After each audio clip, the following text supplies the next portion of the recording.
आदाब नमस्कार, मैं वसीम अख्तर और आप देख रहे हैं द लीडर हिंदी। यूपी की जिला बरेली में 26/9 के बवाल को लेकर ऑल इंडिया इत्तेहाद मिल्लत काउंसिल (IMC) के अध्यक्ष मौलाना तौक़ीर रज़ा खान की कोर्ट में पेशी हुई। उनकी न्यायिक हिरासत 14 दिन के लिए बढ़ा दी गई है। फिलहाल वो 11 नवंबर तक फतेहगढ़ जेल में ही रहेंगे।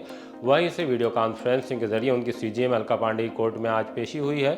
बरेली में आज उनके भतीजे फैज़ रज़ा खान की शादी है, जो मौलाना के बड़े भाई तौसीफ मियाँ के साहबजादे हैं।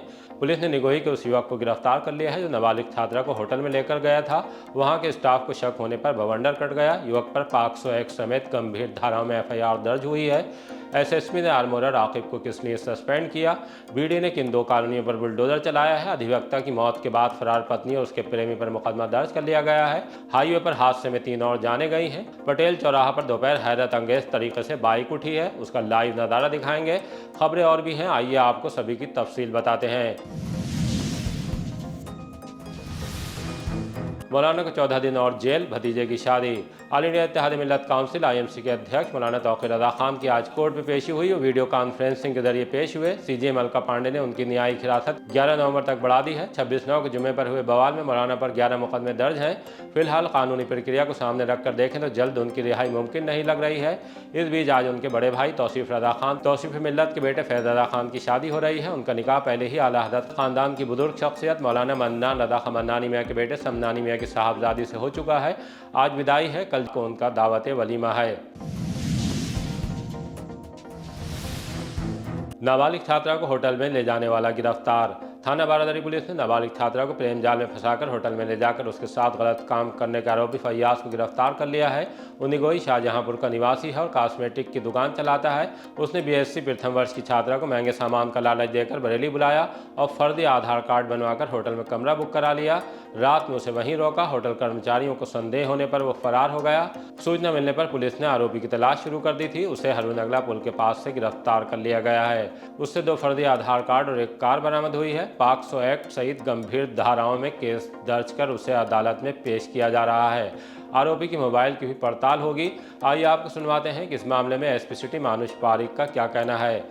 थाना बरादरी में सूचना प्राप्त हुई कि एक नाबालिग छात्रा को फयाज नाम का एक व्यक्ति बहला फुसलाकर शारीरिक शोषण करने की नीयत से शाहजहांपुर से बरेली लेकर आया और छात्रा का फर्जी आधार कार्ड बनाते हुए उसकी उम्र छिपाकर होटल रूम बुक किया। सूचना प्राप्त होते ही थाना पुलिस मौके पर पहुंची और पीड़िता को बरामद किया। इस प्रकरण में पीड़िता के पिता के द्वारा तहरीर दी गई, उस तहरीर पर मुकदमा पंजीकृत किया गया है। मुकदमा अपराध संख्या है 1283/25। इसमें जो धाराएं हैं वो इस प्रकार हैं: 318(4), 338, 336(3), 64, 316(2), 351(2), 351(3) अंतर्गत BNS व 3/4 पॉक्सो एक्ट। यह मुकदमा थाना बरादरी में पंजीकृत किया गया है। आज जो आरोपी है फयाज पुत्र रियासत अली, यह शाहजहांपुर का रहने वाला है, थाना निगोही। इसको गिरफ्तार किया गया है और इसके पास से पीड़िता का जो फर्जी आधार कार्ड इसने बनवाया था वह बरामद हुआ है। इस प्रकरण में आगे की विधिक कार्रवाई प्रचलित है। 11 साल बाद प्रेमी के साथ फरार पत्नी पर FIR। वकील कमल कुमार सागर की मौत के सनसनीखेज मामले में कैंट पुलिस ने पिता राजेंद्र सागर की तहरीर पर पत्नी कोमल, उसके प्रेमी अमर कुमार और 2 रिश्तेदारों सीमा व श्वेता के खिलाफ FIR दर्ज कर जांच शुरू कर दी है। कमल की पत्नी शादी के 11 साल बाद 2 बच्चों को छोड़कर प्रेमी के साथ फरार हो गई थी। उसके बाद तलाक के लिए धमकाने लगी। फोन पर प्लाट को बेचने का दबाव भी बनाया। पत्नी की बेवफाई के बाद कमल की हालत बिगड़ी और अस्पताल में उनकी मौत हो गई। मौत से पहले कमल ने पत्नी समेत 4 लोगों को जिम्मेदार ठहराते हुए वीडियो और फोटो बतौर साक्ष्य छोड़े हैं। पुलिस ने पूरे मामले को समझने के बाद FIR दर्ज करने के बाद छानबीन शुरू कर दी है। साक्ष्य मिलने के बाद चारों नामजदों की गिरफ्तारी होगी। 2 अवैध कॉलोनी पर चला बुलडोजर। बरेली विकास प्राधिकरण की परिवर्तन टीम ने थाना विधि चैनपुर के रामनगर गोटिया में 2 अवैध कॉलोनियों पर ध्वस्तीकरण की कार्रवाई की है। BDA के संयुक्त सचिव दीपक कुमार के नेतृत्व में टीम ने अभियान चलाया। सोनू शर्मा और विपिन शर्मा की बिना नक्शा पास कराए करीब 4000 वर्ग मीटर क्षेत्र में प्लाटिंग, सड़क और बाउंड्री वाल का निर्माण तोड़ दिया गया है। प्राधिकरण ने चेतावनी दी है कि बिना मानचित स्वीकृति के कोई भी प्लाटिंग या निर्माण पूरी तरह अवैध है। लोगों से अपील की है कि भवन या भूखंड खरीदने से पहले उसकी स्वीकृति की जानकारी जरूर कर लें ताकि भविष्य में किसी परेशानी से बच सकें। पटेल चौक से बाइक चोरी का लाइव नज़ारा। बुधवार को दोपहर का 1 बज रहा था। बटलर पिरादा में मोबाइल शॉप चलाने वाले मोहम्मद ताबिश पटेल चौराहा की पंजाब नेशनल बैंक शाखा में KYC के लिए गए थे। वो रहने वाले बुखारपुरा के हैं। महज 10 से 15 मिनट उन्हें बैंक में लगे होंगे। इतने कम वक्त में उनकी स्प्लेंडर मोटरसाइकिल गायब हो गई। उन्होंने आसपास तलाश किया, पुलिस को जाकर सूचना दी, इंतजार किया, लेकिन जब सारे जतन बेकार हो गए तो उन्होंने पुलिस को तहरीर दे दी है। इस बीच उन्होंने CCTV चेक किया तो उनकी बाइक को एक शातिर युवक बेहद शातिराना तरीके से उठाकर ले गया है। आप भी देखिए कैसे वो बाइक पर बैठा, लॉक खोला, किक मारी और रफू चक्कर हो गया।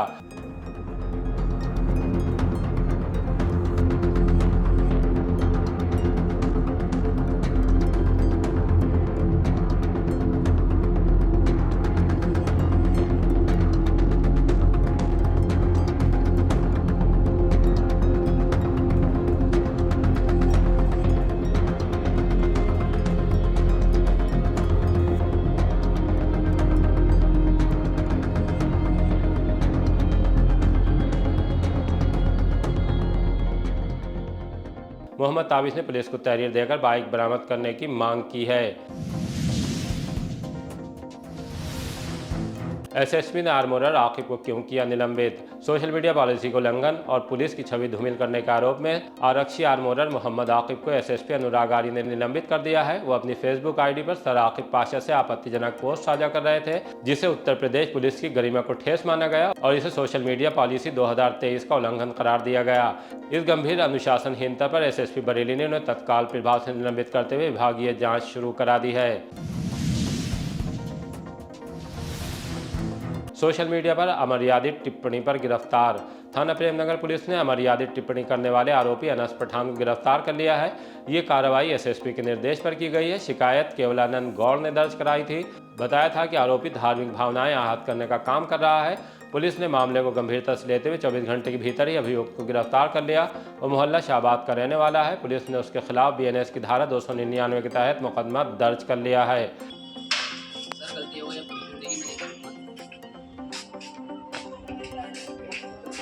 गलती हो गई सर, गलती हो गई तो जिंदगी में नहीं कर सकता सर। गलती हो गई सर, गलती हो गई।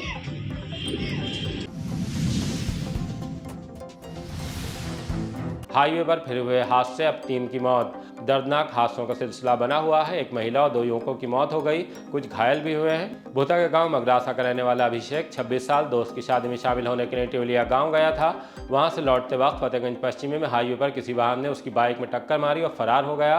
परिजनों ने बताया कि अभिषेक की मौके पर ही मौत हो गई। उसकी 8 माह पहले ही उगनापुर में रहने वाली पूजा से शादी हुई थी। वो पति की मौत की खबर सुनने पर बेहोश हो गई। अनिल, कहाँ रहते हैं? मंगरासा। थाना कौन सा लगता है? होता ये कौन थे आपके? हमारा भतीजा था। क्या नाम था इनका?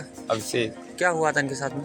ये बारात जा रहे थे, बारात में रास्ते में गाड़ी एक्सीडेंट हो गया। कहाँ पर एक्सीडेंट हुआ था? ये फतेहगंज के पास में हुआ कहीं पे। अच्छा, कौन कौन साथ में था इनके? कोई नहीं था, अकेला था। कहाँ से थे ये? बाइक। कब का हादसा है ये? ये शाम। क्या करते हैं ये?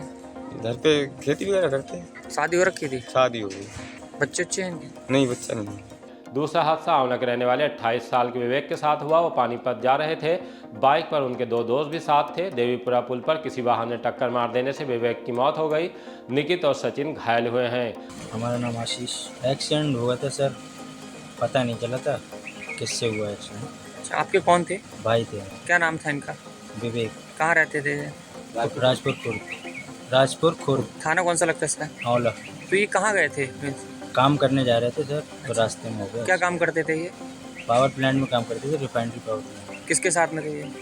अपने दोस्तों के साथ, मतलब वो लोग छोड़ने जा रहे थे ना स्टेशन पे। कहाँ का हादसा है ये बदायूं रोड, आंवला बदायूं रोड पे, कुमारगंज के लिए। कब का हादसा है ये? रात का। कितने लोग थे बाइक पर? 3 लोग। 2 की हालत कैसी है? वो भी हॉस्पिटल में है। तीसरा हादसा भमोरा गांव बल्लिया की रहने वाली नत्थो देवी 55 साल के साथ पेश आया। बिनावर से घर लौटने पर सड़क पार करते वक्त उन्हें बाइक ने टक्कर मार दी। उनकी मौके पर ही मौत हो गई। शिवम शर्मा। कहाँ रहते हैं आप? बल्लिया। थाना कौन सा लगता है? थाना भमोरा, जिला बरेली। क्या घटना हुई थी? मेरी माँ जो थी बिनावर जानी थी काम से, और वहाँ पे उतर के पैसे देने लगी टिर्री वाले को। इतने में बहुत तेज रफ्तार से बाइक आई, जिसने मेरी मम्मी को वहीं पे मतलब ख़त्म कर दिया। कहाँ की घटना है ये खेड़ा की। कहाँ जा रही थी माँ की? बिनावर। अकेले थी और भी लोग साथ में? 2 लोग और थे साथ में, अच्छा। ठीक है, वो भी हमारे उसी गांव के थे और जिसमें वही लोग फिर हमारी माँ के साथ आए थे यहाँ। पकड़ गए भागी बाइक। बाइक वाला है, बाइक वाले को थोड़ी चोट आई है, वो तो अस्पताल में भर्ती है, वो सही है, लेकिन मेरी माँ एक्सपायर हो गई अस्पताल आते ही आई। 2 लड़कियां लापता, पुलिस ने दर्ज की एफआईआर। थाना बारेदरी के इलाके से एक युवती गायब है। उसके भाई की तहरीर पर पुलिस ने मुकदमा दर्ज कर लिया है। एफआईआर के मुताबिक साजिद नाम का लड़का इंस्टाग्राम पर बहन के संपर्क में आया। जानकारी मिलने के बाद बहन को समझाया भी, लेकिन वो नहीं मानी। अब जब वो अपनी जॉब से वापस लौटा तो बहन घर पर नहीं थी। वो अपने शैक्षिक प्रमाण पत्र और जेवर भी साथ ले गई है। पुलिस उसकी तलाश कर रही है। इसी तरह का दूसरा मामला सुभाष नगर के मोहल्ले से सामने आया है। युवक ने अपनी नाबालिग भतीजी को लेकर मामला दर्ज कराया है। कहा है कि पड़ोसन ने उसे नीचे दिखाने के लिए उसकी भतीजी को फरार करा दिया। पुलिस अब उसकी तलाश कर रही है। पुलिस ने तमंचा लेकर घूमते नशेड़ी को पकड़ा। थाना बारादरी पुलिस ने मंगलवार रात चेकिंग के दौरान कफील अहमद को अवैध तमंचा और जिंदा कारतूस के साथ गिरफ्तार किया है। वो चीनी मिल के पीछे रेलवे ग्राउंड में घूम रहा था। कफील मूल रूप से लखीमपुर खीरी के थाना हैदराबाद का निवासी है और वर्तमान में शादाना में रह रहा था। उसके पास से 315 बोर का एक तमंचा और जिंदा कारतूस बरामद हुआ है।